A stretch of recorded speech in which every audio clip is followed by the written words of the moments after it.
علیہ رحمہ سے روایت ہے کہ طاعون کے زمانے میں ایک شخص قبرستان آتا جاتا تھا، جنازوں میں شریک ہوتا تھا اور شام کے وقت قبرستان کے دروازے پر کھڑا ہو کر کہتا تھا: اللہ تعالیٰ تمہاری وحشت دور فرمائے، تمہاری غربت پر رحم فرمائے، تمہاری برائیوں سے درگزر فرمائے، تمہارے نیک اعمال قبول فرمائے۔ اس آدمی کا بیان ہے کہ میں ایک دن قبرستان نہیں گیا، ناغہ کر لیا اور اپنے گھر آ گیا۔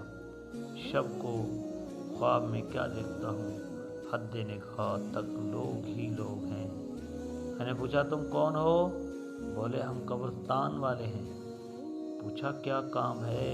کہنے لگے: تم نے شام کو گھر جاتے وقت اپنے ہدیے کا ہمیں عادی بنا دیا ہے، یعنی تم جب بھی شام کو آتے تھے ہمیں ہدیہ دیتے تھے، تحفہ دیتے تھے۔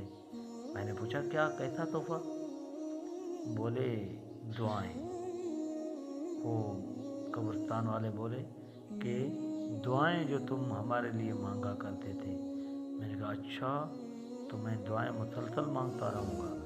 فرماتے ہیں کہ دوبارہ میں نے کبھی ناغہ نہیں کیا۔ تو معزز ناظرین، بابرکت مہینہ چل رہا ہے، تو ہمیں چاہیے کہ ہم اپنے دعاؤں میں ہمارے عزیز و اقارب جو اس دنیا میں نہیں رہے ان کو اپنے دعاؤں میں یاد کریں اور ان کے لیے دعائیں مغفرت کریں، تاکہ اللہ تعالیٰ ان کے گناہوں کو درگزر فرمائے اور وہ ہمارے دعاؤں کے ہی محتاج ہیں۔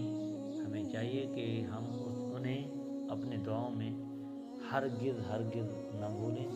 ہر فرض نماز کے بعد کم از کم 3 بار قل ہو اللہ شریف پڑھ کر انہیں بخش دیں، تاکہ ان کی روح کو سکون ملے، آرام ملے اور ہمیں وہ ہماری ان دعاؤں سے وہ خوش ہوں۔